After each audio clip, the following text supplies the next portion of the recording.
बहुत स्वागत। आप देख रहे हैं आपका प्रोग्राम कहानी कुर्सी की। मैं हूं सौरभ, आपके साथ हर्षवर्धन त्रिपाठी जी, विजय त्रिवेदी जी, विनोद अग्निहोत्री जी और समीर चौगांवकर साहब का विश्लेषण आप सुन रहे हैं। आइए अब बात करते हैं जिसे भारतीय जनता पार्टी और मोदी सरकार कह रही है नेक्स्ट जनरेशन रिफॉर्म्स। शब्द ही अपने आप में बहुत बड़ा है। अगली पीढ़ी के तक इसका लाभ मिलेगा ऐसे रिफॉर्म्स।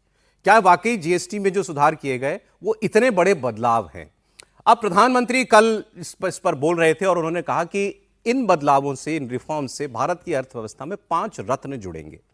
जीएसटी प्रणाली सरल होगी, भारत के नागरिकों का जीवन स्तर बेहतर होगा, उपभोग और विकास दर में वृद्धि होगी, व्यापार करने में ईज ऑफ डूइंग बिजनेस जो है वो बेहतर होगा और निवेश और रोजगार के नए मौके मिलेंगे। तो इसको हर इस पैमाने पर हम लोग आज जब तोलते हैं, जरा बात करेंगे जो प्रधानमंत्री कह रहे हैं। फिर उन्होंने कुछ होमवर्क भी दिया कल, क्योंकि वो शिक्षकों से बात करे तो उन्होंने कहा आज मैं आपको कुछ होमवर्क देता हूं, वो भी बताएंगे। लेकिन इन रिफॉर्म से देश की अर्थव्यवस्था में और देश के आम व्यक्ति के जीवन में क्या परिवर्तन आएगा, प्रधानमंत्री का आंकलन क्या है, वो सुनते हैं। साथियों, अगर जीएसटी में हुए इस रिफॉर्म्स का अगर मैं सार बताऊं तो यही कह सकता हूं कि इससे भारत की शानदार अर्थव्यवस्था में पंचरत्न जुड़े हैं। पहला, टैक्स सिस्टम कहीं अधिक सिंपल हुआ। दूसरा, भारत के नागरिकों की क्वालिटी ऑफ लाइफ और बढ़ेगी। तीसरा, कंजम्पशन और ग्रोथ दोनों को नया बूस्टर मिलेगा। और चौथा, ईज ऑफ डूइंग बिजनेस से निवेश और नौकरी को बल मिलेगा।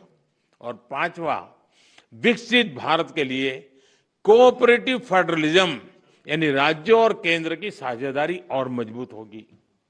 साथियों, नागरिक देवो भव ये हमारा मंत्र है। इस वर्ष सिर्फ जीएसटी में ही कमी नहीं की गई, इनकम टैक्स में भी बहुत कम किया गया है। 12 लाख रुपए तक की इनकम पर टैक्स को जीरो किया गया है। आजकल तो आप आईटीआर फाइल कर रहे हैं, तब इस फैसले का सुखद एहसास और भी अधिक होता है कि नहीं, यानी इनकम में भी बचत और खर्च में भी बचत। अब ये डबल धमाका नहीं है तो क्या है? तो क्या ये वाकई डबल धमाका है? क्योंकि अब सारी डिटेल आ चुकी है कि इससे क्या चीज़ सस्ती, क्या चीज़ महंगी होगी, सारी बातें हो चुकी हैं। कुछ मैं आपको डेटा देता हूं, लेकिन पहले ये 2016-17 में जब ये आया, जीएसटी जब आया था, तो उससे पहले जो इनडायरेक्ट टैक्स कलेक्शन एक साल में भारत सरकार का होता था वो था 8.83 लाख करोड़। 8.83 लाख करोड़, 8.95 लाख करोड़ मान लीजिए मोटा मोटा। आज वो कितना है? आज वो है 22 लाख करोड़। पिछले 8 साल में इतना अंतर जो है उसके अंदर आ गया। 3 गुना जो है आपका इनडायरेक्ट टैक्स कलेक्शन वो हो गया। 2017 में जब जीएसटी आया, भारत की इकोनॉमी का साइज था $2.6 ट्रिलियन। आज भारत की इकोनॉमी का साइज है $4.12 ट्रिलियन। एक महीने में भारत सरकार कितना जीएसटी कमाती है? हालिया उदाहरण 1.8 लाख करोड़, मोटा मोटा 1.8 लाख करोड़ एक महीने में भारत सरकार को आता है। ये जो जीएसटी जब शुरू हुआ उस वक्त के जुलाई महीने का जीएसटी आज से ठीक 8 साल पहले जुलाई में कितना आया था? वो 1 लाख करोड़ से भी कम था। ऑलमोस्ट 100% उसमें इजाफा हो गया है। अब जो कई सरकार का और कई विश्लेषकों का यह दावा है कि ये रिफॉर्म्स आपको, आपकी इकोनॉमी को उस $5 ट्रिलियन के साइज पर पहुंचाएंगे जो भारत का लक्ष्य है, जो प्रधानमंत्री बार बार कहते हैं। और यही आपको दुनिया की तीसरी सबसे बड़ी अर्थव्यवस्था भी बनाएंगे। और तीसरी महत्वपूर्ण बात यही, ये जो कुछ टैरिफ के नाम पर, टैक्स के नाम पर दुनिया में दादागिरी चल रही है, उससे जो कुछ भी भारत का नुकसान होगा उसकी भरपाई भी इन्हीं टैक्स रिफॉर्म्स से हो जाएगी। त्रिपाठी जी, ये एक काम इतने बड़े काम करा देगा? नहीं, मैं इसे एक काम से नहीं मानता हूं। मेरा ये मानना है कि 2014 में जब पीएम बने मोदी, डिमोनेटाइजेशन, जनधन, आधार, मोबाइल, जैम ट्रिनिटी, जीएसटी और उसके बाद जिस तरह की ईज ऑफ डूइंग बिजनेस के जो रिफॉर्म किए, इस सब को क्लब करके कहें तो निश्चित तौर पर भारत उस तरफ बढ़ रहा है। और ये सामान्य बात नहीं है कि तब 84,000 करोड़ औसत था, आज 2 लाख करोड़ औसत है जो जीएसटी कलेक्शन का है। और उसमें सबसे बड़ी बात क्या है कि आपका टैक्स नेट बहुत बड़ा है, यानी जीएसटी पे करने वाले बहुत बड़े हैं। और एक बात मैंने कही थी, फिर से दोहरा रहा हूं, देखिए इंश्योरेंस कंपनीज बेईमानी पे आमादा है, तो ये इनको बेईमानी जरा कम करना चाहिए। करें, थोड़ा बहुत पैसा ले लें, थोड़ा बहुत बचा लें। खबर बता अपने दीजिए लिए। ना पूरी फिर। मैं वही खबर बता रहा हूं कि इनपुट टैक्स क्रेडिट का हवाला देकर वो जो आप लोगों का, हमारा आपका जो प्रीमियम है इंश्योरेंस का, वो घटाने को पूरी तरह से तैयार नहीं। यानी 100 रुपया सरकार से छूट मिलेगी और कहेंगे 10-20 रुपया लेके ग्राहक का काम चलाओ, 80 रुपया खुद खा जाना 18 चाहते। ये दरअसल जो इसका सबसे बड़ा फायदा जो है वो इंश्योरेंस सेक्टर को होने जा रहा है। 18% जीएसटी लगता था, आप ठीक कह रहे हैं। और अब ये इनपुट टैक्स क्रेडिट नहीं मिलेगा, इसके बाद तो हवाला दिया जा रहा है कि हो सकता है 18 की जगह 12-14% का रिबेट दें। लेकिन ओवरऑल अगर कहें तो ज्यादातर मामलों में एक इसमें गड़बड़ी होती दिख रही, दूसरा उनकी जरूरत है जो टेक्सटाइल वालों का है, क्योंकि वो ऐसे ही बेचारे बड़ी मार खाए हैं। अभी जो टैरिफ वाला, अगर वो मसला सध गया तब तो हम वहां भी चाहेंगे। लेकिन इसके अलावा एक क्रॉस सेक्टर, यानी आपके घर में आने वाले नमक से लेकर और आप जो पिज्जा मंगाते हैं बच्चों के लिए वहां तक, वो सब मामला दुरुस्त है।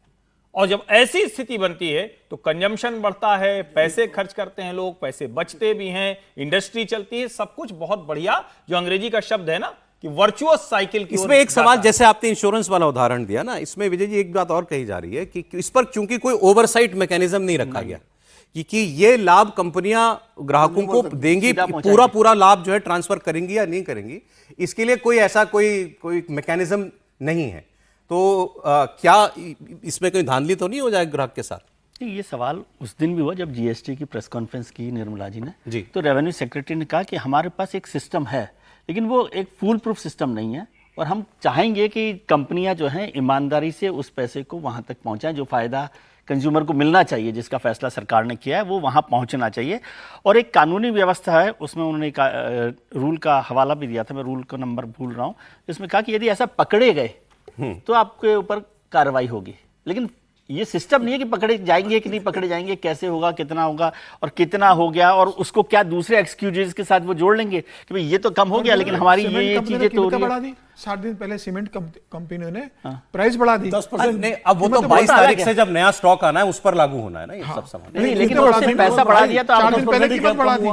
तो वो बहुत सारी चीजें होती हैं, और ये सारे लूपहोल्स तो सब सिस्टम में होते हैं। मैं समझता हूँ प्रधानमंत्री ने जिन 5 चीजों का जिक्र किया, मोटे तौर पर उसका फायदा उसको होने वाला, सारी चीजों में, ईज ऑफ डूइंग बिजनेस में, सस्ता होने में, कंजप्शन बढ़ने में, ये सारी चीजें। और ये बात ठीक है कि जीएसटी हमारा बढ़ गया, लेकिन जीएसटी बढ़ना तो एक सिस्टम में है ना। आप सब चीजों का ही क्रेडिट लेंगे। आपने कहा कि इकोनॉमी बढ़ गई, तो इकोनॉमी बढ़ेगी तो जीएसटी बढ़ेगी ना। हाँ, अब एक ताज आप इकोनॉमी बढ़ाने का पहनेंगे, एक ताज पहनेंगे जीएसटी का, एक ताज पहनेंगे इनकम टैक्स का, तो ये तो सब कनेक्टेड चीजें है ना। नहीं, वो ये दूसरी बात है कि जीएसटी टैक्स स्ट्रक्चर को सरल बनाने से भी और उससे फर्क पड़ा है, टैक्स रेवेन्यू बढ़ा, से फर्क पड़ा है। सबका इंडिकेशन वही, इंडिकेशन अलग-अलग नहीं इंडिकेटर लेना है, लेकिन इंडिकेटर तो वही इंडिकेटर। है। अरे इस वक्त वाणिज्य मंत्री पीयूष गोयल एक प्रेस कॉन्फ्रेंस कर रहे हैं। ऐसा बदलाव जो शायद मुझे लगता है आजादी के बाद पहली बार इतने बड़े रूप में देश के टैक्स स्ट्रक्चर में किया गया है, इतना बड़ा राहत जो देश के उपभोक्ताओं को दी गई है, सरलीकरण जो ईज ऑफ डूइंग बिजनेस के लिए प्रभावशाली रहेगी, और एक नए उमंग के साथ हमारे देश के युवा युवती, हमारे देश की महिलाएं, किसान, किसानी उत्पादन, एमएसएमई का उत्पादन, हर वर्ग का उपभोक्ता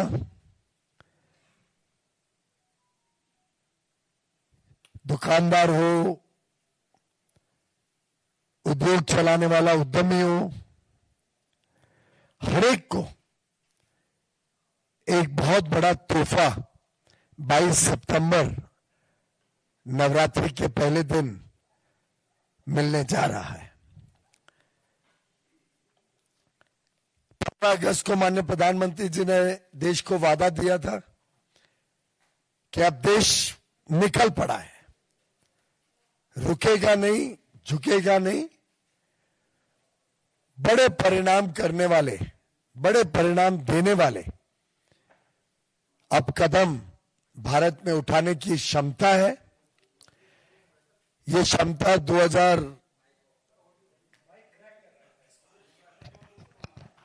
ये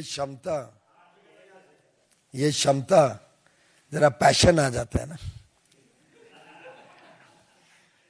ये क्षमता देश में 2014 में नहीं थी। जब हमारी सरकार आई उस समय की अर्थव्यवस्था हम सब जानते हैं कितनी कमजोर थी। हम सब जानते हैं कि 10 साल कांग्रेस के शासन में भ्रष्टाचार करने के अलावा प्रभावशाली कदम या ट्रांसफॉर्मेशनल रिफॉर्म के कोई कदम उठाए नहीं गए। वादे बहुत मिलते थे, एक्शन मिसिंग था। तो ये हम लोग बात ही ये कर रहे थे और तभी जो है ये वाणिज्य मंत्री की ये प्रेस कॉन्फ्रेंस शुरू हुई। आज वो दरअसल बीजेपी नेता के तौर पर प्रेस कॉन्फ्रेंस कर रहे हैं। कल उन्होंने खूब इंटरव्यू दिए हैं, अपनी बात उन्होंने कह दी कि इससे क्या फ़ायदा होगा, इन रिफॉर्म से कितना फ़ायदा होगा। प्रधानमंत्री की हम आपको बात सुना रहे थे। उन्होंने कहा कि इससे इकोनॉमी में तेज़ी, आम आदमी की जेब में बचत, आम आदमी के जीवन में सुधार, फेडरलिज्म में उन्होंने ये भी कहा कि फेडरलिज्म को, फेडरल स्ट्रक्चर को भी इससे और मदद मिलेगी। उन्होंने अपनी बात कह दी। अब आपको कांग्रेस की बात मैं सुनाता हूं। कांग्रेस पार्टी ने पहले तो क्रेडिट लिया कि ये राहुल गांधी की जीत है। एक ट्वीट उन्होंने किया था कल या परसों, जब ये खबर आई थी कि और ये लिखा, आप लिखकर ये भी कमाल ही दिमाग लगाते हैं लोग, उसमें उन्होंने लिखा सरकार तुम्हारी है, सिस्टम हमारा है। अरे ये तो बीजेपी आरोप लगाती है, ये तो आरोप लगाती है बीजेपी कि आज भी सरकार हमारी है, सिस्टम उनका है। और वो कांग्रेस ने उसको लिखा सरकार तुम्हारी है, सिस्टम हमारा है। और उसके अंदर वीडियो था राहुल गांधी का, जिसमें राहुल गांधी मांग कर रहे हैं कि भाई जीएसटी एक ही स्लैब होना चाहिए। ये बात ठीक है कि कांग्रेस पार्टी ये बात कह रही थी कि एक ही स्लैब हो 18% का, उसमें सब कुछ आप डाल दीजिए, बाकी सब खत्म कर दीजिए, ये होगा असल रिफॉर्म। बड़ा बुरा चाहते थे, ये लेकिन यही कहते थे ना, लेकिन आम लोग तो बुरा चाहते थे ना भाई। आज वो ये कह रहे हैं 18 सब हो तो जो 5 वाला रह गया, कितना नुकसान आम लोगों का। आज भी कांग्रेस पार्टी ये कह रही है कि ये जैसे सरकार कह रही है जीएसटी 2.0, वो कह रही है जीएसटी 2 नहीं है, ये जीएसटी 1.5 ही है। अभी भी इसमें रिफॉर्म की गुंजाइश है, लेकिन फिर भी देर आए दुरुस्त आए। हालत ये थी कि कांग्रेस वाले बच्चों की टॉफी पर भी 21% टैक्स लेते थे। ये कभी उस समय अखबार में आपका ध्यान गया होगा कि नहीं, वो पता नहीं। मोदी ने किया होता तो बाल नोच लेते। साइकिल जो देश के करोड़ों लोगों की रोज की जरूरत है, उस पर भी 17% टैक्स हुआ करता था। सिलाई मशीन लाखों लाख माताओं बहनों के लिए स्वाभिमान और स्वरोजगार का एक जरिया है, यंत्र है। इस पर 16% टैक्स होता था। मिडिल क्लास के लिए घूमना फिरना तक कांग्रेस ने बहुत मुश्किल कर दिया था। कांग्रेस राज में होटल के कमरे की बुकिंग पर 14% टैक्स, और उसके ऊपर कई राज्यों में लग्जरी टैक्स लगता था, वो अलग। अब ऐसे हर सामान और सर्विस पर सिर्फ और सिर्फ 5% टैक्स लगा करेगा। प्रधानमंत्री कह रहे हैं कि कांग्रेस के जमाने में तो टॉफी पर भी टैक्स था, साइकिल पर भी टैक्स था। कांग्रेस कह रही है जीएसटी में सुधार को लेकर सरकार के ऐलान के एक दिन बाद कांग्रेस का एक कहना है कि अभी जीएसटी 2 का तो हम इंतजार कर रहे हैं। पार्टी के नेता जयराम रमेश ने एक पोस्ट किया सोशल मीडिया पर, उन्होंने कहा कि मौजूदा रिफॉर्म जो हैं ये पर्याप्त रिफॉर्म्स नहीं है, अभी भी बहुत गुंजाइश है। ठीक होता राहुल गांधी की बात पहले सुन ली जाती। तो इसका क्रेडिट जो है वो राहुल गांधी को है। सर नहीं, देखिए, क्रेडिट वार तो चलता ही है डेमोक्रेसी पॉलिटिकल पार्टीज के बीच में। ये भी सही है कि लगातार जब जीएसटी जिस दिन आया था उस दिन से लेके और रिफॉर्म होने तक कांग्रेस इससे संतुष्ट नहीं थी। मैं कहना था कि हमने जो जीएसटी का मॉडल बनाया था उसमें एक स्लैब की बात थी, और इस तरह से जो है इसको कॉम्प्लिकेटेड कर दिया गया। इसीलिए राहुल गांधी गब्बर सिंह टैक्स कहते थे, इसको याद है आपको, और हर चुनावी भाषण में उसको बोलते थे और लगातार इसकी डिमांड करते थे। तो कांग्रेस से क्रेडिट लेगी कि भाई हम तो लगातार कह रहे थे, अब आप मान गए उस पर, आप एक अभी 2 स्लैब पे लाए हैं। लेकिन फिर भी 1.5 अगर एक से आधा कांग्रेस के मुताबिक अगर 1.5 पे भी पहुंचा है तो गाड़ी आगे तो बढ़ी है ना। आप ये तो नहीं कह सकते गाड़ी पीछे आई है। अब ठीक है, अगर उनको लगता है कि अभी 0.5 और बाकी है, मतलब सेकंड स्टेप तक पहुंचने के लिए दूसरे, तो 0.5 भी आ जाएगा जब देर से। 0.5 उनका क्या है वो तो स्पष्ट करें कि आगे और क्या रिफॉर्म होना चाहिए इसमें। ये कांग्रेस को स्पष्ट खाली वाक्य से काम नहीं चलेगा, पूरा एक ब्लूप्रिंट देना चाहिए सरकार को कि भैया इसमें ये और करिए, और उसके बाद फिर दबाव बनाइए सरकार। एक बात पर दोनों लोग एक राय हैं, बीजेपी और कांग्रेस। मोदी जी ने भी ये कहा कि ये बातें मुझसे, मेरी सरकार आने से बहुत पहले से चल रही थी, 2002 से चल रही थी, करता कोई नहीं था। और कांग्रेस कह रही है कि हाँ, हम भी 2011 में लेके आए थे, प्रणब मुखर्जी ले आए थे, तब मोदी जी ने इसका विरोध किया था। अब सर, लेकिन मूंग का कहना है सिस्टम अब भी हमारा। राहुल गांधी ने कहा था आज विपक्ष इतना मजबूत है, विपक्ष सरकार चला रहा है, हम अपने सारे काम करवा लेते हैं, हम अपने सारे मुद्दे मनवा लेते हैं। बिल्कुल, राहुल गांधी ने, इसमें कोई दो राय नहीं कि जीएसटी को लेकर राहुल गांधी ने कहा था, लेकिन मुझे लगता है कि प्रधानमंत्री मोदी के जो प्रशासन का करने का तरीका है कि भाई व्यवसाय की सरलता कैसे हो सकती है, जनता को सुविधाएं कैसे ज़्यादा मिले, कैसे बेहतर व्यवसाय जनता कर सके, कैसे नए बिजनेस में लोग इन्वेस्ट कर सकें, या लोगों को, गरीब और मध्यम वर्गीय लोगों को राहत कैसे मिल सके। अगर सरकार को लगा कि भाई जब हम जीएसटी लेके आए थे 8 साल बाद, अब उसमें से कुछ चीज़ें ऐसी है कि जो जनता को भारी पड़ रही है और अब समय आ गया है कि जनता को उससे राहत दी जाए, तो सरकार ने जिद्दीपन नहीं रखा कि नहीं हम जीएसटी लेकर आए थे, हमने अगर पास स्लैब लगा के रखा हुआ है, हमने अगर 5, 12, 18 और बाकी जो टैक्स दरें वही रहेगी भले ही जनता कितनी भी डिमांड करे। तो मुझे लग रहा है कि प्रधानमंत्री मोदी को लगा तो उन्होंने जो घोषणा की थी 15 अगस्त को, उसको उन्होंने लागू किया और 22 सितंबर से लागू होने वाला है। तो सरकार क्या, ये मुझे लगता है कि देश के हित में जहां प्रधानमंत्री मोदी को लगता है तो 2 कदम जहां पीछे हटना है वो पीछे भी हटते हैं, 4 कदम आगे बढ़ना है वो आगे भी बढ़ते हैं। अब सरकार को लगा कि भाई 2 स्लैब के अंदर हमको समेटना है, यह देश हित में भी होगा, यह व्यवसाय के हित में भी होगा, यह नए कारोबारियों के लिए सरल और सुगमता से भरा होगा और रेवेन्यू भी ज्यादा जनरेट होगी। और 2047 का जो विकसित भारत है उसके लिए इसको गति मिलेगी। पूछ रहे हैं पहले क्यों नहीं किया, अब आपको लग रहा है जनता नाराज है तो किया, ये कांग्रेस का कहना है। इस बात को एक और, इसमें दूसरा एंगल भी है। पीयूष गोयल जी प्रेस कॉन्फ्रेंस कर रहे थे, वो उन्होंने कल एक बात कही थी, उन्होंने कहा कि इसको, ये जो आपका टैरिफ वॉर चल रहा है अमेरिका के साथ, उससे जोड़कर नहीं देखना चाहिए, वो एक अलग मामला है, ये एक अलग मामला है, और इसकी तैयारी, जीएसटी रिफॉर्म्स की तैयारी हम उससे बहुत पहले से कर रहे थे। तो ये काम जो है, ये देश की नीति के तौर पर हम लोग पहले से इसको लाना चाह रहे थे, लेकिन फिर उन्होंने ये जोड़ा उसमें अपनी बात को कि इससे हमारे एक्सपोर्टर्स को भी फायदा होगा। जो एक्सपोर्टर्स को शायद लगता है कि उनके उत्पादन बाहर महंगे हो जाएंगे, अब उत्पाद उनको, अब वो मार्केट अपने ही देश के अंदर मिल जाएगी। मुझे लगता है कि दाम गिरने से जो मार्केट में उछाल आएगा, जो डिमांड बढ़ेगी, उससे अपने आप ये टैक्सेस का कलेक्शन भी बढ़ जाएगा। स्टेट्स को भी, जो सेंटर के साथ होगा वही स्टेट्स के साथ होगा, तो दोनों को आधा आधा पैसा मिलता है, तो दोनों को ही भरपाई हो जाएगी डिमांड बढ़ने से। हाँ, इतना एक है कि फायदा जरूर होगा, हमारे जो निर्यातक है उनको अब भारत में भी बड़ा डिमांड दिख रही है, तो कई चीजें ऐसी है जो भारत के डिमांड बढ़ने से उस पर टैरिफ का इम्पैक्ट कम हो जाएगा। आपसे पॉलिटिकल सवाल है जो कांग्रेस पूछ रही है कि सरकार को किस चीज़ ने मजबूर किया ये रिफॉर्म लाने के लिए। ये ट्रंप ने मजबूर किया, ये देश की मांग थी, देश की ज़रूरत थी, अर्थव्यवस्था को धक्के की ज़रूरत थी, इसलिए सरकार को करना पड़ा। देखिए, अर्थव्यवस्था, एक बात तो ये समझनी चाहिए कि मान लीजिए ऐसी बात भी है तो एक डेमोक्रेटिक गवर्नमेंट की जिम्मेदारी होती है कि अगर उसको लगता है कि कुछ चीज़ों पर काम करना चाहिए, उसको मैं हमेशा ये कहता हूँ कि ये ईगो इशू नहीं है। जैसे समीर जी ने भी कहा कि पीछे हटना हो, आगे बढ़ना हो, जो भी सरकार की, डेमोक्रेटिक सरकार की जिम्मेदारी है कि देश हित में जो काम किए जाए उस पर किया जाना चाहिए।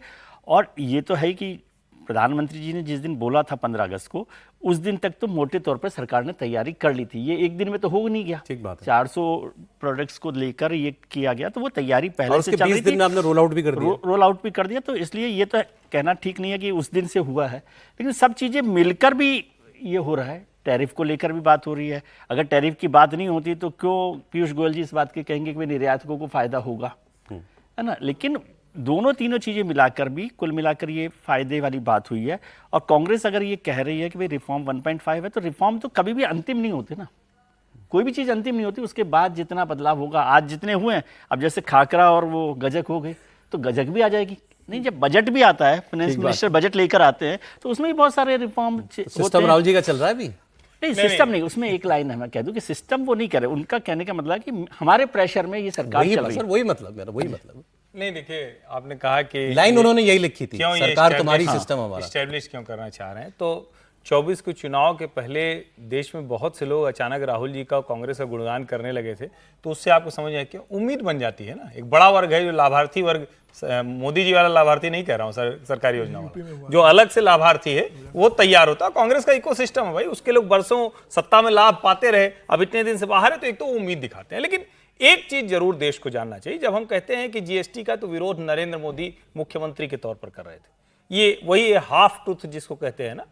नरेंद्र मोदी गुजरात के मुख्यमंत्री थे। गुजरात, तमिलनाडु, महाराष्ट्र, कर्नाटक, यानी ऐसे राज्य जहां फैक्ट्रियां हैं, जहां उत्पाद बनता है, ओरिजिन जिस जगह पर मैन्युफैक्चरिंग का होता है और जहां जाकर बिकता है, उसका दोनों का झगड़ा था।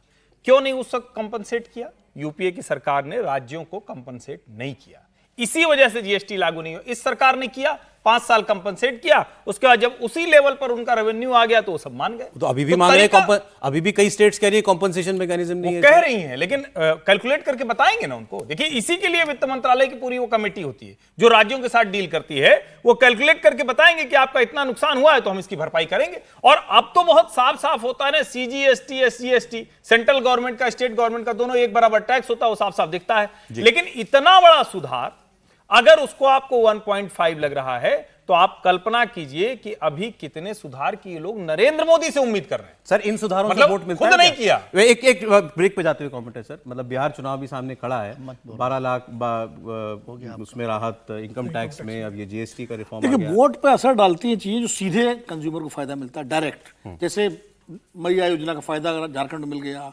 लाड़की बहना योजना महाराष्ट्र में मिला, इनका फायदा पहुंचने में समय लगेगा। इनडायरेक्ट है ये इनडायरेक्ट है भाई, चीजें सस्ती होंगी, किसी को जरूरत है। अब कार मान लीजिए कितने लोग जरूरत है, सबको तो जरूरत नहीं है, तो अब रोजमर्रा की चीजें कितनी सस्ती होंगी।